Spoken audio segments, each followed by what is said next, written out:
أعوذ بالله من الشيطان الرجيم بسم الله الرحمن الرحيم وما آتيتم من ربا ليربو في أموال الناس فلا يربو عند الله وما آتيتم من زكاة تريدون وجه الله فأولئك هم المضعفون الله الذي خلقكم ثم رزقكم ثم يميتكم ثم يحييكم هل من شركائكم من يفعل من ذلكم من شيء سبحانه وتعالى عما يشركون ظهر الفساد في البر والبحر بما كسبت أيدي الناس ليذيقهم بعض الذي عملوا لعلهم يرجعون قل سيروا في الأرض فانظروا كيف كان عاقبة الذين من قبل كان أكثرهم مشركين فأقم وجهك للدين القيم من قبل أن يأتي يوم لا مرد له من الله يومئذ يصدعون من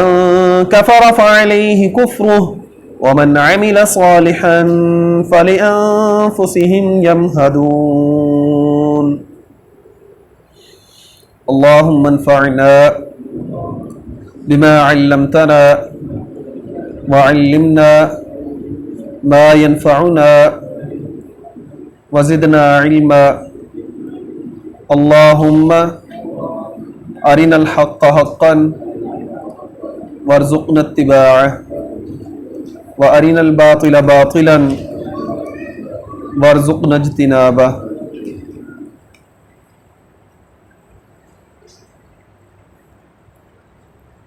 وما آتیتم اور جو کچھ بھی تم دو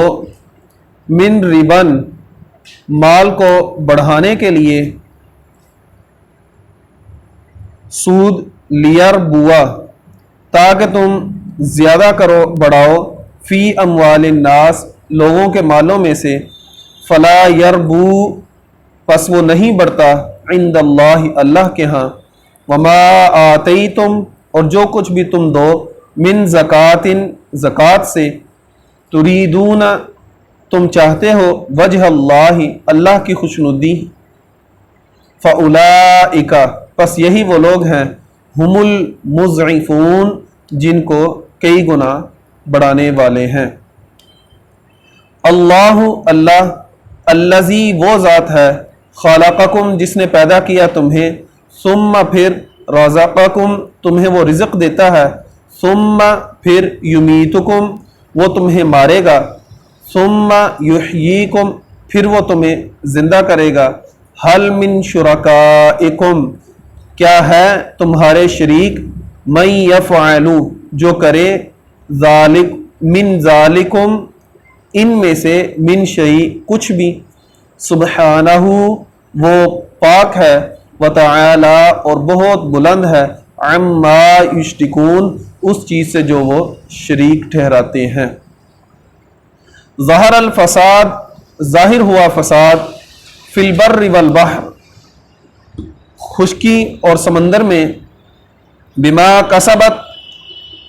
اس وجہ سے جو کمایا عید الناس لوگوں کے ہاتھوں نے لیذیقہم تاکہ انہیں مزہ چکائے بعض الذی عاملوا بعض ان کاموں کا الذی عاملوا جو انہوں نے کیے لعلہم یرجعون تاکہ وہ ہدایت کی طرف رجوع کریں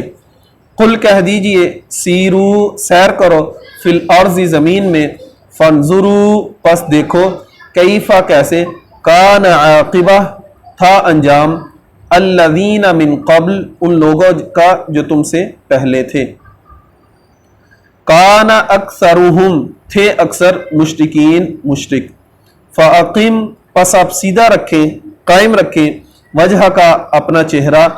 للدین القیم دین قیم کے لیے بالکل سیدھے راستے کی طرف سیدھے دین کی طرف من قبل اس سے پہلے ان یأتی یوم یہ کہ آئے آپ کے پاس وہ دن لا مرد نہیں ہے ٹلنا لہو اس کے لیے من اللہ اللہ کی طرف سے یوم اذن اس دن یصدعون وہ الگ الگ ہو جائیں گے جدا جدا ہو جائیں گے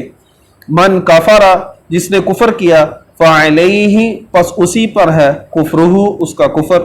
ومن عمل صالحا جس کسی نے نیک اعمال کیے فلانفسہم پس وہ اپنی جانوں کے لیے یمہدون راہ ہموار کر رہے ہیں